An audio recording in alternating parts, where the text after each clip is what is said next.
Hello, and welcome to Containment Breach 3-Minute Meets. I'm Christian DeMatteo, co founder of Fugitive Poems at fugitivepoems.com, Fugitive Poems Comics. And today we're meeting with one of the contributors to our comic anthology, Containment Breach Volume 2 Mythology Reborn.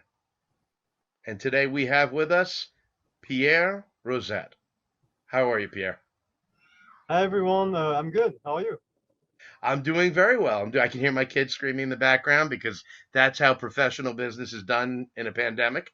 But I am doing well. I got to ask you a question. I just found out, talking a little bit before we started, that I'm actually that you have shed half of your first name, and but you sneak it in some places. Tell me about that. Is more to your first name?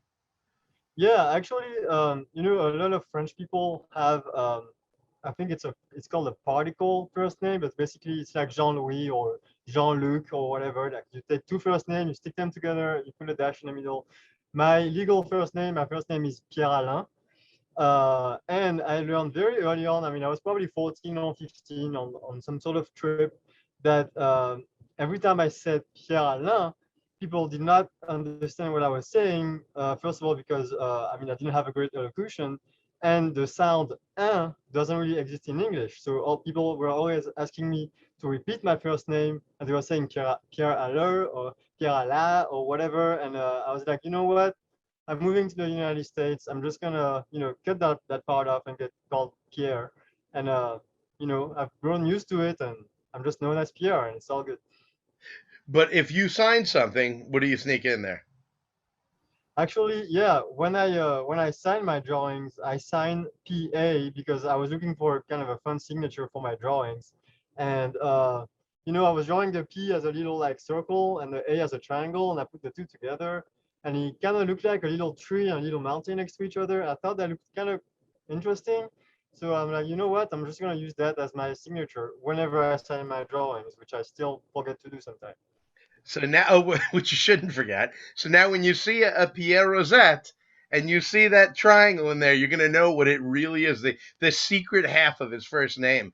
And as Pierre indicated, he's an artist and a phenomenal one at that. And when we got your submission in for Containment Breach, we were so taken with your style that we immediately thought of one of the writers who'd come in, whose style we were really taken with. And I mean, James, who's the artist half of Fugitive Poems, he immediately was like, these two have to go together. And I am already thinking that Jeffrey Barant and Pierre Rosette have to go together. And you guys are together working on this book. What are you doing for Containment Bridge? So first of all, thank you so much for pairing me with Jeffrey because yeah, you were right. Like immediately we had a connection and we worked really well. We really like the work of each other, and I mean, there's a big chance that I might never, have crossed his path maybe in years if it weren't for you guys. So first of all, thank you so much. So yeah, we're working on a story called The Last Fae. How we got the idea is first of all, we're working on prompts because in anthology work with prompts, we were supposed to find prompts for other teams. So we started talking about different things, and Jeffrey mentioned um, the fairy mythology, and immediately kind of spoke to me because what I knew about the fairy mythology is that it's pretty flexible in a sense that it exists in different countries in Europe, and there's a lot of different interpretations and variations about the fairy mythology. Some of them they're benevolent, some of them they're malevolent. Uh, they represent all kinds of different things, and it's a mythology that's not set in stone, or like maybe there's just so many stones. So when we had our prompt, uh, we basically came back to the idea of the fairy and imagining what could be the last fairy. So we kind of started off of that, and Right? the prompt was very straightforward. I'm not gonna actually say what the prompt was because maybe that's something on the wraps, but the prompts are very straightforward. You can So say what the we prompt kind of is. used You can say it um, is. the prompt was to become the master of the tree, we have to kill the master of the tree. And that It's and like a very straightforward, almost like a ominous prophecy. so so yeah, so it kind of created this dynamic, and the in the end the project is it's a very like action-packed 8-page story, but with a kind of a thick backstory and mythology behind it.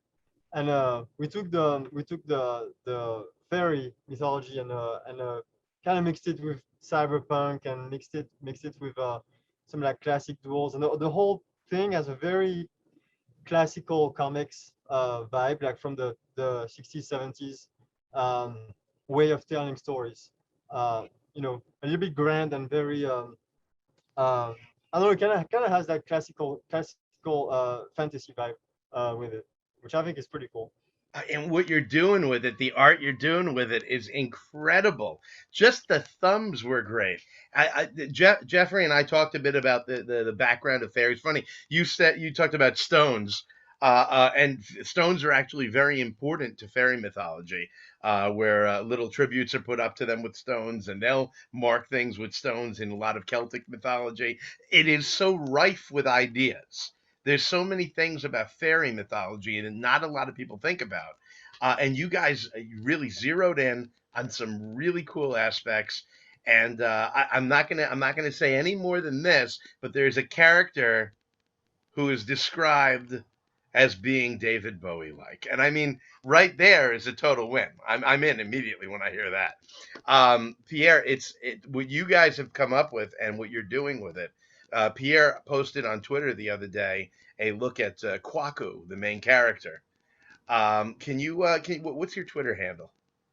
My Twitter handle is Pierre X Roset, so it's Pierre X Roset. So yeah, so you guys can follow me.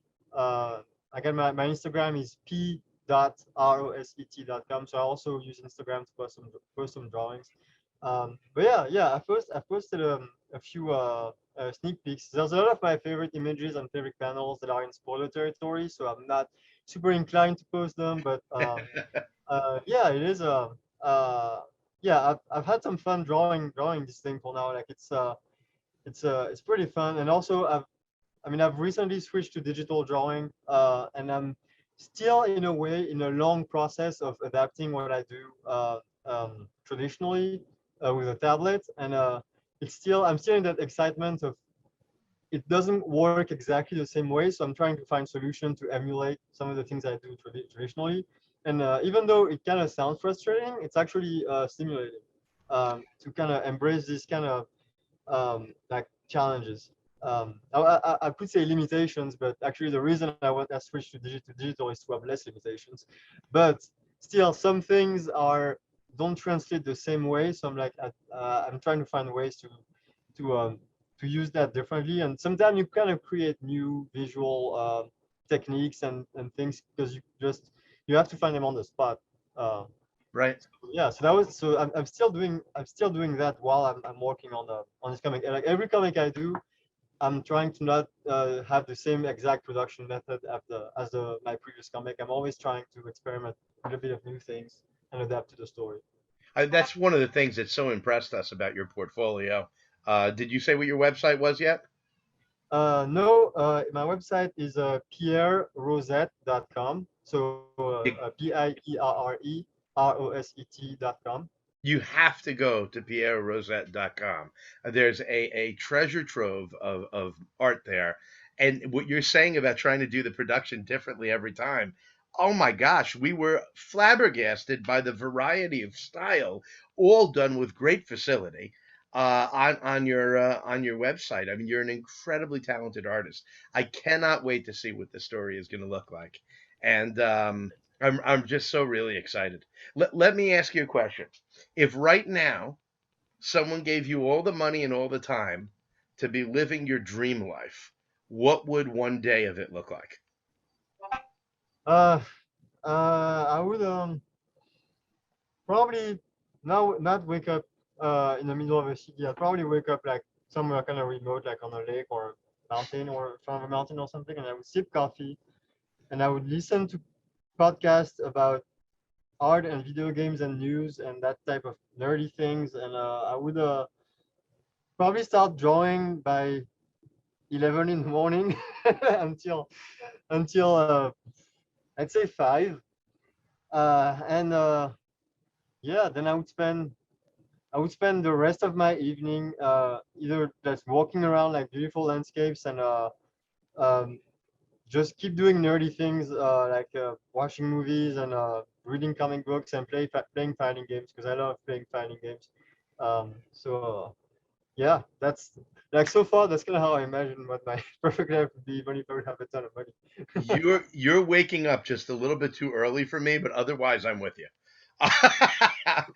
I'll be sleeping in until 1 or 2 in the afternoon and up till like 3 or 4 in the morning. But otherwise I'm down with all of that, and I would be peppering in some wine or whiskey along the evening path as well. But otherwise, that sounds phenomenal. I would let you program my dream life. Pierre, I've had a great time talking to you. I'm so glad that we got to meet. I'm so glad you're on this project. Thank you so much for being with us on the show. Thank you. I'm really glad. Thanks for the opportunity.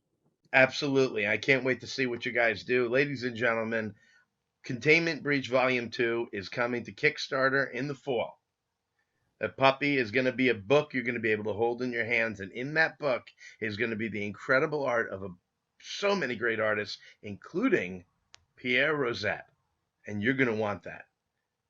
Pay attention to at Fugitive Poems on Twitter, at Fugitive Poems on Instagram, at CDMETC on Twitter. That's me.